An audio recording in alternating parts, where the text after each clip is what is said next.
నేను కాక వేరొక మహారాజా?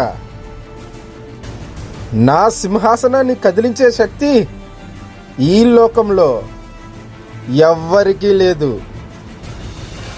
నేను చెప్పింది శాసనం. దాన్ని ధిక్కరించే వాళ్ళు ఎవరైనా ఉన్నారా? నా రాజ్యంలో కన్నా గొప్పవాడు ఎవ్వరూ ఉండకూడదు. తక్షణమే ఆ యూదుల రాజు పుట్టిన వాడిని, ఆ బాలుని తక్షణమే సంహరించాలి. ఎవరక్కడ?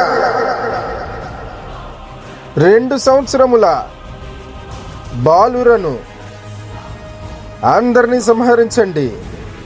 ఇదే నా ఆజ్ఞ. Christ church Baptist Sunday school వారు సమర్పించు శరీరధారి.